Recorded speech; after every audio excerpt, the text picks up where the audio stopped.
Fala pessoal, Café com Berda na área.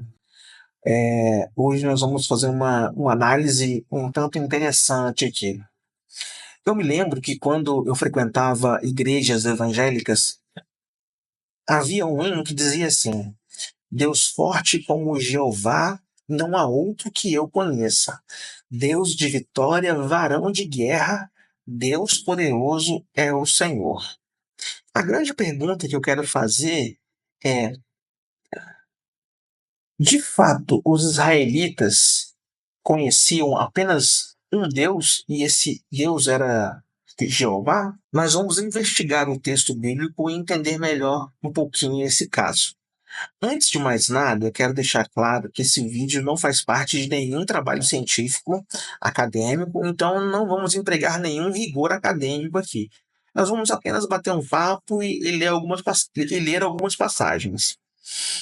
Também é importante frisar que não se trata de nenhum ataque a nenhum tipo de crença, nós vamos apenas analisar essa mitologia judaica. Jeová é uma transliteração do tetragrama sagrado, do nome de Deus. Esse nome é composto por 4 consoantes hebraicas, que seria Yod, He, Vav, He, por isso tetragrama. A pronúncia se perdeu, porque os antigos judeus, eles entendiam que o nome de Deus era muito sagrado para se pronunciar em vão. Então, toda vez que ocorre na Bíblia a palavra Javé, ou o tetragrama, ela é substituída por o Eterno. E até hoje os judeus fazem assim. Quando vão se referir a Deus, eles usam a expressão o Eterno. Muito provavelmente, a pronúncia do tetragrama seria Yarvá ou Yarvé, mas para facilitar aqui, nós vamos usar Jeová, Javé ou um tetragrama. Para investigarmos o nome de Deus, nós vamos começar do começo. E é do começo mesmo. Nós vamos para o primeiro capítulo da Bíblia, que é o livro de Gênesis, capítulo 1, versículo 1. Vamos ler o texto em português e dar uma passadinha básica pelo hebraico ali para comparar algumas palavras, ok? No princípio, criou Deus o céu e a terra. Quando vamos para o hebraico, a expressão no princípio criou Deus o céu e a terra é Bereshit bara Elohim. A gente percebe que o tetragrama não está presente aqui. Uma questão importante a ser observada no versículo 1 é que Elohim é um plural. Seria o plural da palavra El. El é comumente associado na Bíblia a Deus, mas El também é o nome do Deus maior do panteão cananeu. O panteão cananeu é composto por várias divindades, e nós vamos é, passar por elas ali mais na frente, mas assim, Elohim é um plural. Então, uma melhor tradução para Gênesis 1:1 seria: no princípio, os deuses criaram os céus e a terra.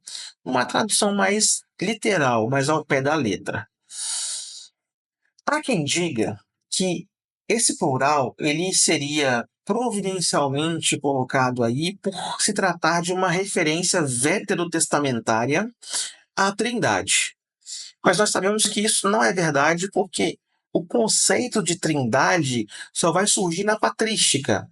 Então, a gente pode descartar essa opção. Uma segunda opção que pode fazer algum sentido é que seria um plural majestático ou um superlativo. Mas nós já temos outras expressões melhores para superlativo, que seria o El Elyon.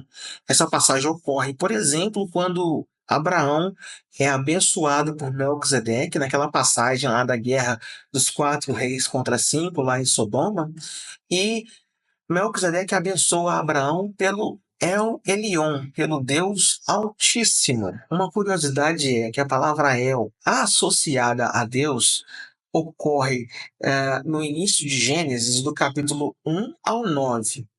A partir do capítulo 10, que é a passagem da Torre de Babel, nós já temos a primeira ocorrência do tetragrama, de Javé. Falando do panteão cananeu, quem é El? El é o Deus supremo, maior, o pica das galáxias do panteão cananeu, que seria o criador dos céus e da terra e do universo. Ele é um Deus, no panteão cananeu, casado. Ele é casado com uma deusa chamada Asherá. Essa deusa seria a deusa co-criadora. Ou seja, El não criou o universo sozinho. Ele criou junto com Asherá. Percebe que criou deuses o céu e a terra? Uma passagem interessante também é quando Deus cria o homem, façamos o homem à nossa imagem e à nossa semelhança. Também é um plural aí. Então, essas passagens que sugerem um plural, elas meio que se deslocam de um plural majestático e aponta aí uma diversidade de divindades. El e Asherá, eles tiveram filhos que também foram deuses, deuses menores, que seriam Baal, o deus da tempestade, Ian, o deus oceano, Mot, o deus da morte, Anat, a deusa da guerra, Astarte, a deusa do amor e do sexo, e Dagon, o deus da fertilidade. Esse deus da fertilidade, Dagon, ele era adorado pelos filisteus. Esses deuses aparecem de forma direta e indireta na Bíblia.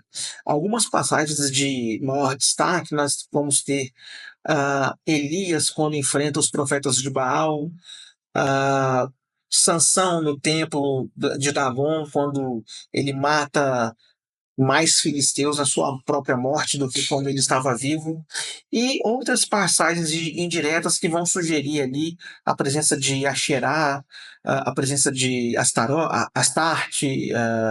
Uma primeira distinção que a gente pode fazer de Iavé para El é que Iavé não é um Deus casado. Então a gente consegue aí desassociar Iavé de El, né? Uma segunda distinção que a gente pode fazer de Iavé em relação a El é que no próprio corpo dos Dez Mandamentos, Iavé se declara como um Deus único. Não terás outros deuses diante de mim.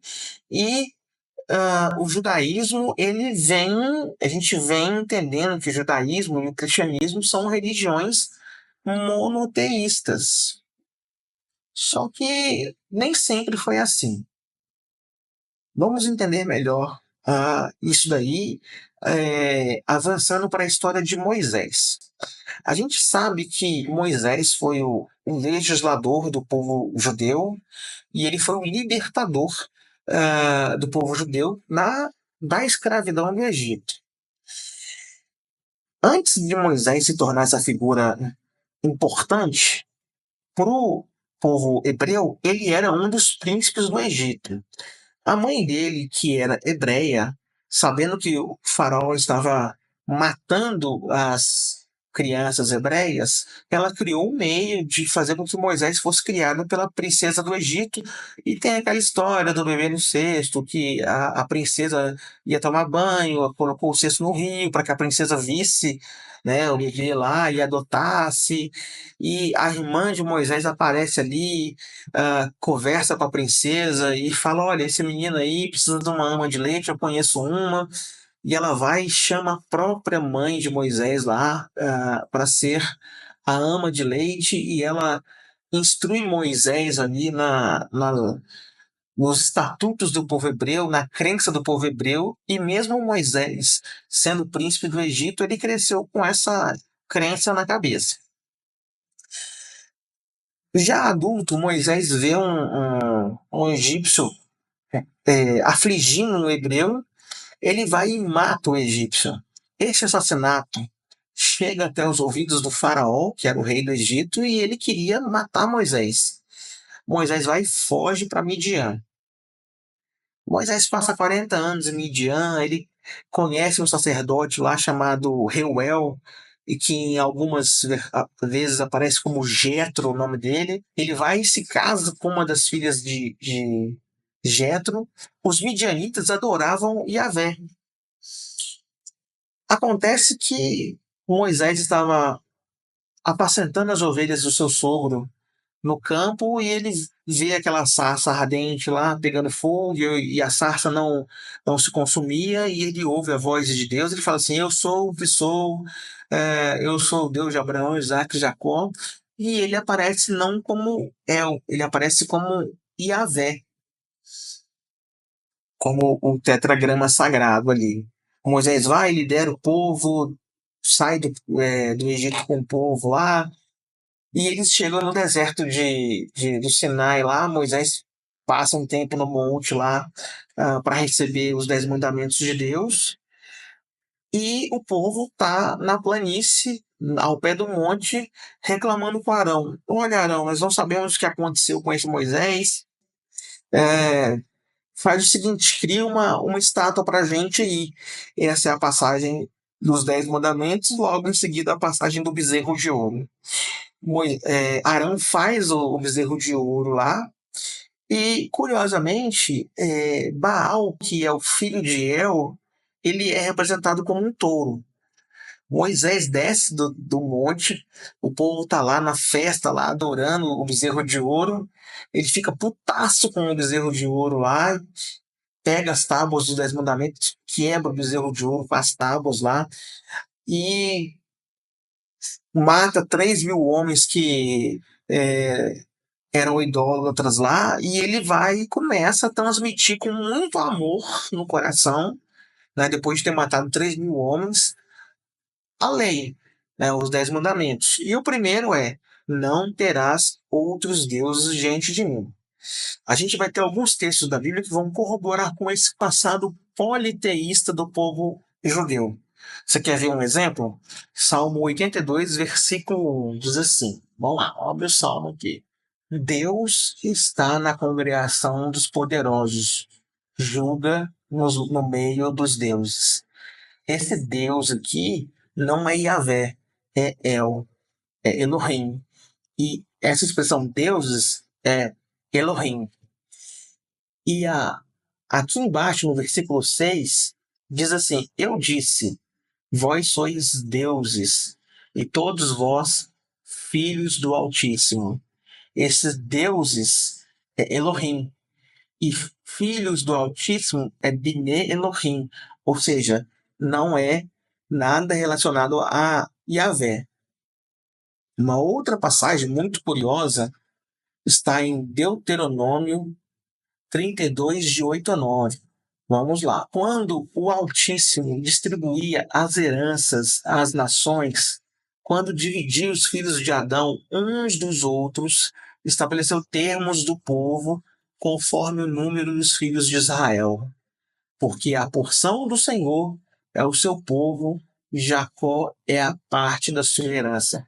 Essa passagem ela é curiosa porque no versículo 8, Altíssimo, no hebraico, é Elohim.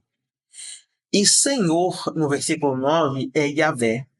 Ou seja, começa ali a ter um texto que vai justificar uma transição ali. No original, é possível entender esse texto da seguinte maneira: o Deus Altíssimo El estava dividindo as nações entre outros deuses menores ali, provavelmente os seus filhos, Baal, Astarte, Dagon e etc. Só que os redatores bíblicos encaixaram Yahvé aí, provavelmente de forma intencional. Só que essa passagem, ela meio que é interpretada hoje pelo consenso devocional religioso como Altíssimo e Yahvé sendo a mesma pessoa. Yahvé, o tetragrama. Mais tarde, já no período dos reis, no período da monarquia, a gente vai ter a reforma religiosa de Josias, o rei Josias, que sacramentou ali, oficializou, impôs a monolatria e, assim, o monoteísmo judaico. Um fato curioso sobre Yahvé é que ele gradualmente, antes de se tornar um Deus uno e celibatário, ou seja, um Deus sem esposa, que criou o mundo e o universo sem auxílio de uma co-criadora, como foi no caso de El, ele assume temporariamente a identidade de El. Alguns achados arqueológicos de Kuntlet Ajerud sugerem que Yahvé ele usurpa temporariamente o lugar de El, incluindo a sua própria esposa. Ele toma a Xerá como sendo sua esposa, ou seja, na verdade ele se torna o Deus Altíssimo, ele assume a identidade desse El Elyon e é casado com Asherá. Tem uma imagem de El que foi localizada nos achados arqueológicos de Kuntlet Ajerud. Eu vou deixar aqui do lado, talvez, ou aqui do lado, não sei como vai ficar essa edição depois, que tem uma imagem de Yahvé com um membro sexual até para baixo dos joelhos, e ele está proferindo uma bênção ao lado de sua consorte Asherá. Mais tarde, na reforma religiosa de Josias, eles consolidam essa monolatria e esse monoteísmo judaico, tendo Yahvé como o Deus nacional dos judeus, sem consorte, sem esposa, ou seja, totalmente descaracterizado de El e também daquele período de transição de quando Yahvé começa a usurpar o lugar de El como Deus nacional dos judeus.